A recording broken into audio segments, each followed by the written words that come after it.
नमस्कार, true crime story channel पर आप सभी का स्वागत है। 14 फरवरी 2023 वैलेंटाइन डे के दिन एक ऐसी घटना सामने आई जिसे सुनकर लोग प्यार करने से पहले 10 बार सोचेंगे। श्रद्धा मर्डर केस को अभी लोग भूले भी नहीं थे कि एक और प्रेम कहानी का केस सामने आ गया जिसका अंत भी फ्रिज में ही हुआ था।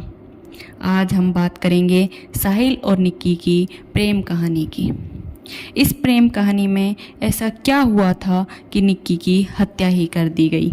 आखिर क्या है निक्की यादव ढाबा हत्या की पूरी कहानी? आइए जानते हैं कि आखिर साहिल ने अपनी प्रेमिका की हत्या क्यों की और हत्या के बाद साहिल ने क्या किया। आइए जानते हैं। यह कहानी है निक्की और साहिल गहलोत की।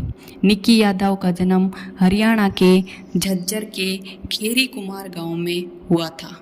इसके पिता सुनील यादव गुरुग्राम में मोटर रिपेयर का बिजनेस चलाते हैं।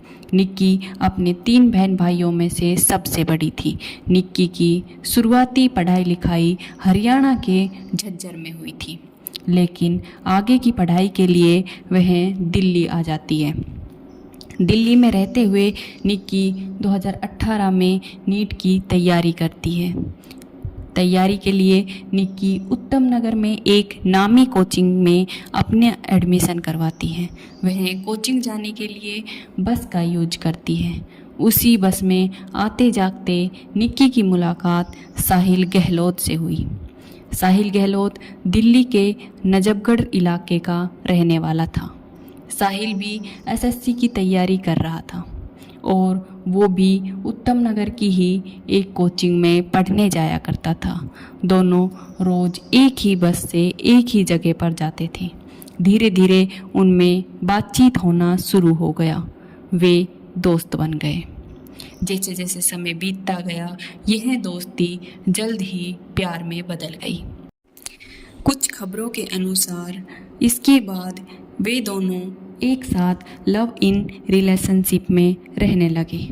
2020 में जब लॉकडाउन हुआ और सभी कोचिंग संस्थान बंद हो गई तो दोनों अपने अपने गांव चले गए, लेकिन उनमें बातचीत बनी रही। जैसे ही लॉकडाउन खुला तो दोनों वापस एक साथ रहने लगे।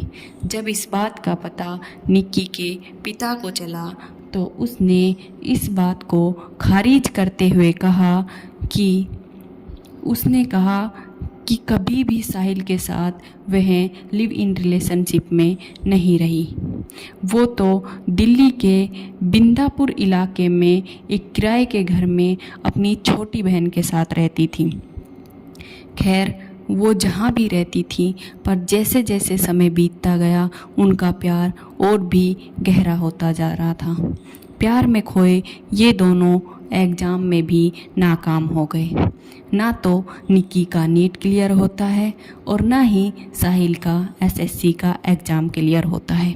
इसके बाद निक्की और साहिल ग्रेटर नोएडा के गलगोटियाज कॉलेज में एडमिशन लेते हैं, जहां निक्की इंग्लिश ऑनर्स विषय के साथ मास्टर ऑफ आर्ट्स में एडमिशन लेती है, जबकि साहिल फार्मेसी कोर्स में एडमिशन लेता है।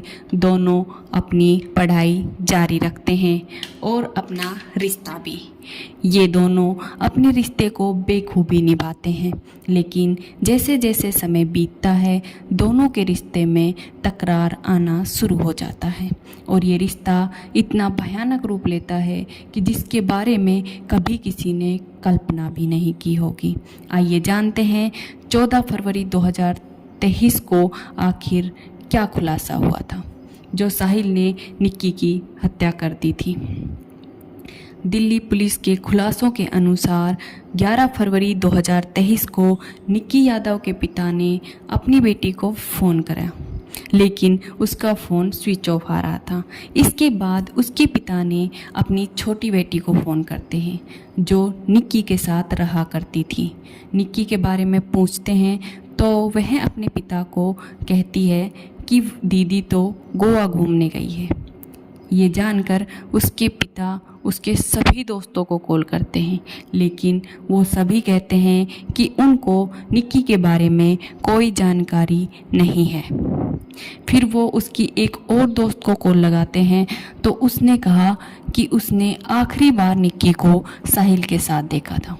इसके बाद निक्की के पिता अपनी छोटी बेटी को कॉल करते हैं और निक्की के साथ गए उस साहिल का नंबर लेते हैं।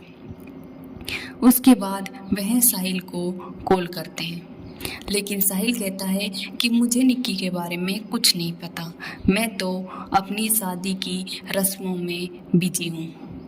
निक्की शायद देहरादून या मसूरी घूमने गई होगी, मुझे इस बारे में कोई जानकारी नहीं है। इसके बाद अगले दिन 12 फरवरी 2023 को निक्की के पिता साहिल के पिता के पास कॉल करते हैं तो वो भी यही कहते हैं कि निक्की के बारे में उन्हें कोई जानकारी नहीं है। इसके बाद निक्की के पिता उसको अपनी तरफ से खोजने की पूरी कोशिश करते हैं। अगले दिन 13 फरवरी 2023 को दिल्ली पुलिस के पास एक अनजान व्यक्ति का कॉल आता है। वो कहता है कि नजफगढ़ के एक ढाबे में वहाँ के मालिक ने एक लड़की की हत्या कर लाश को ढाबे के अंदर ही छुपा रखा है। कॉल करने वाले ने अपने बारे में पुलिस को कुछ नहीं बताया। इस फ़ोन कॉल के बाद तुरंत दिल्ली पुलिस उस ढाबे पर पहुंच जाती है, लेकिन ढाबे पर ताला लगा होता है। पुलिस तुरंत ढाबे के मालिक का पता लगाती है और उसको खुलवाते हैं और उस ढाबे की तलाशी लेते हैं। जैसे ही वहाँ रखा फ्रिज खोलते हैं, उनके होश उड़ जाते हैं, क्योंकि वास्तव में ही फ्रिज में एक शव रखा था जिसके 2 टुकड़े कर रखे थे। यह शव किसी और का नहीं बल्कि निक्की यादव का ही था। कुछ खबरों के अनुसार निक्की के पिता पुलिस में रिपोर्ट करने जाते हैं। उसके बाद पुलिस वाले निक्की के साथ रह रही उसकी छोटी बहन से पूछताछ करते हैं तो वह साहिल का नाम लेती है। पुलिस साहिल से कांटेक्ट करने की पूरी कोशिश करते हैं पर उसका फ़ोन स्विच ऑफ बताता है। इसके बाद पुलिस वाले साहिल को खोजने उसके गांव मित्राओं में जाते हैं। वहां देखते हैं कि उनके घर पर कोई नहीं है तो पुलिस को शक हो जाता है, तो पुलिस उनकी हर जगह छापे मारती है। इसके बाद एक पास के ही गांव में साहिल की खोज कर गिरफ्तार कर लिया जाता है। निक्की का शव मिलने के बाद मीडिया में यह दावा किया जाता है कि वह लिव इन रिलेशनशिप में रहने वाले बॉयफ्रेंड ने अपनी गर्लफ्रेंड की हत्या कर शव को फ्रिज में छुपाया। लेकिन पुलिस की छानबीन और साहिल की गिरफ्तारी के बाद उसके बयानों से काफ़ी चौंका देने वाले खुलासे हुए। पुलिस जब निक्की के कमरे की तलाशी लेने पहुंची तो उसको एक फ़ोटो मिली और उसके साथ एक सर्टिफिकेट भी था जो निक्की और साहिल की शादी का था। लोग उनको लिव इन रिलेशनशिप में रहने वाला कह रही थी, लेकिन वो तो पति पत्नी निकले। छानबीन के बाद पता चला कि दोनों का प्यार जब परवान पर चढ़ा हुआ था तभी दोनों ने 1 अक्टूबर 2020 को ग्रेटर नोएडा के आर्य समाज मंदिर में पूरे रीति रिवाजों के साथ शादी कर ली है। यह बात निक्की के कमरे में मिले फ़ोटो और सर्टिफिकेट से पता चली।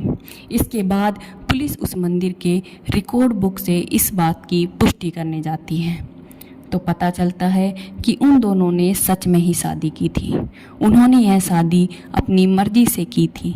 इस बारे में दोनों ने अपने परिवार वालों को कुछ नहीं बताया था। इस बीच साहिल के घर वाले साहिल के ऊपर शादी को लेकर दबाव बना रहे थे, लेकिन साहिल लगातार इनकार करता जा रहा था। इसके बाद जब घर वाले नहीं मानते हैं तो साहिल अपने परिवार वालों को सब कुछ सच सच बता देता है कि मैं 1 अक्टूबर 2020 को ही निक्की यादव से शादी कर चुका हूँ। इसके बाद उसके परिवार वालों ने उस पर दबाव डालते हैं कि जल्द से जल्द निक्की से पीछा छुड़ाकर हमारी पसंद से शादी कर लो। और घर वाले उसके लिए लड़की देखने लग जाते हैं।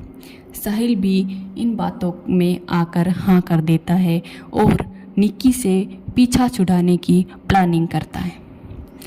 और 9 फरवरी 2023 को साहिल की इंगेजमेंट हो जाती है। उसी दिन रात को करीब 1:30 बजे साहिल अपनी पहली पत्नी निक्की के पास जाते हैं।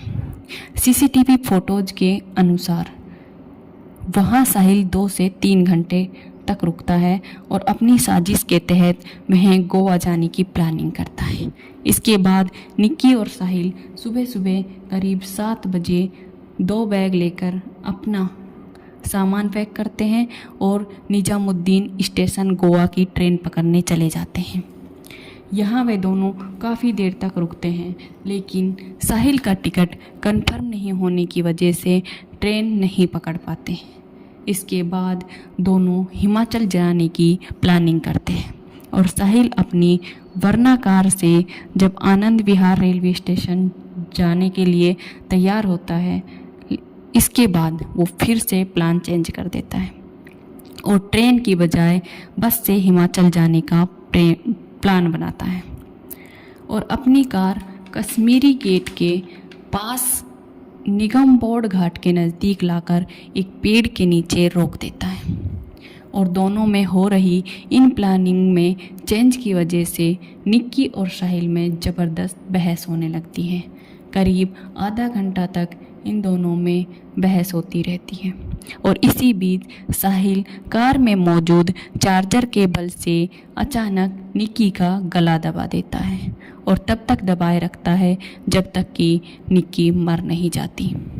इसके बाद साहिल निक्की के शव को आराम से आगे की सीट पर बैठाकर सीट बेल्ट लगा देता है ताकि किसी को शक न हो और देखने वाले को ऐसा लगे कि सीट पर बैठा व्यक्ति सो रहा है। इसके बाद वह कार को इधर उधर घुमाता रहता है क्योंकि उसको समझ नहीं आ रहा था कि अब वह इस लाश के साथ क्या करे। उधर साहिल के परिवार वाले लगातार उसका इंतज़ार कर रहे थे क्योंकि उसी दिन 10 फरवरी को ही साहिल की शादी थी और उनको शादी की रस्में निभानी थी। साहिल के परिवार वाले साहिल को लगातार फ़ोन कर रहे थे, लेकिन साहिल का फ़ोन स्विच ऑफ आ रहा था। उसके बाद साहिल ने अपना फ़ोन ऑन किया। ऑन करते ही उसने अपने पिता से बात करी। उसके पिता को साहिल ने सब कुछ बता दिया। पापा, मैंने अभी अभी निक्की की जान ले ली और अब मुझे समझ नहीं आ रहा कि मैं क्या करूं। उसके बाद उसके पिता कहते हैं कि तू शव को लेकर अपने ढाबे की तरफ आ जा। इसके बाद उसके पिता वीरेंद्र, उसके 2 रिश्तेदार आशीष और नवीन के अलावा साहिल के 2 दोस्त अमर और लोकेश अलग अलग 3 कार लेकर ढाबे की तरफ जाते हैं और ढाबे वाले रास्ते में साहिल से मिलते हैं। उसके बाद सभी मिलकर ढाबे में पहुंचते हैं और शव के 2 टुकड़े कर ढाबे के फ्रिज में रख देते हैं और वापस शादी वाले घर में आ जाते हैं। वहाँ उन्होंने शव को रखा था, वह खाओ पियो ढाबा साहिल का ही था। इन दिनों शादी की वजह से ढाबा बंद ही रहता था। इसके बाद साहिल निक्की के फ़ोन से कॉल मैसेज डिलीट कर देता है। इसके बाद घर जाकर बड़ी धूमधाम से 10 फरवरी को साहिल शादी कर लेता है। दूसरे दिन साहिल ढाबे में शव को देखने जाता है और वो सब मिलकर यह प्लानिंग करते हैं कि कुछ दिनों बाद मौका देखकर पास वाले एक बड़े नाले में शव को फेंक देंगे। लेकिन इसी बीच निक्की की खोज शुरू हो जाती है और पुलिस उसके शव तक पहुंच जाती है और साहिल को गिरफ्तार कर लेती है। निक्की की लाश मिलने और साहिल की गिरफ्तारी से जुड़ी एक थ्योरी यह भी है कि जब पुलिस को अनजान व्यक्ति का कॉल आता है तो पुलिस साहिल से पूछताछ करने पहुंच जाती है, लेकिन वह किसी भी बात का स्पष्ट जवाब नहीं देता। इसके बाद पुलिस साहिल से सख्ती से पूछताछ करती है तो साहिल सारी बातें पुलिस को सच सच बता देता है और खुद ही पुलिस को ढाबे पर लेकर जाता है, जहां से पुलिस शव को बरामद करती है। साहिल से पूछताछ में यह जानकारी भी सामने आई कि उन दोनों में झगड़े की वजह हिमाचल और गोवा की प्लानिंग के साथ साथ यह भी थी कि निक्की मुझे धमकी देने लगी कि अगर तुम अभी मेरे साथ दिल्ली से बाहर नहीं गए तो मैं शादी में आकर हमारी शादी की फ़ोटो और सर्टिफिकेट सभी को दिखाऊंगी और तुम्हारी शादी कभी नहीं होने दूंगी। और इसी बात पर झगड़ा काफ़ी बढ़ जाता है और गुस्से में साहिल निक्की का चार्जर की केबल से गला घोट देता है। पहले तो साहिल ने कहा कि इस पूरी घटना को उसने अकेले ही अंजाम दिया था, लेकिन आगे की छानबीन में यह खुलासा हुआ कि इस पूरी घटना को अंजाम देने में उसके पिता वीरेंद्र, उसके दो रिश्तेदार आशीष और नवीन के अलावा उसके दो दोस्त अमर और लोकेश भी इसमें शामिल थे। इसी आधार पर पुलिस ने 18 फरवरी 2023 को साहिल के पिता वीरेंद्र, उसके दो रिश्तेदार आशीष और नवीन के अलावा उसके दो दोस्त अमर और लोकेश को गिरफ्तार कर लिया। आशा करते हैं कि इन सभी को जल्द से जल्द कड़ी से कड़ी और सख्त से सख्त सज़ा सुनाई जाए। इस तरह की कहानी सुनाने का उद्देश्य हमारा सिर्फ इतना है कि किसी पर भी भरोसा सोच समझ कर करें, सावधान रहें, सतर्क रहें और ऐसी ही सच्ची घटनाओं के बारे में जानकारी के लिए हमारे चैनल ट्रू क्राइम स्टोरीज को लाइक, शेयर एंड सब्सक्राइब करें। धन्यवाद।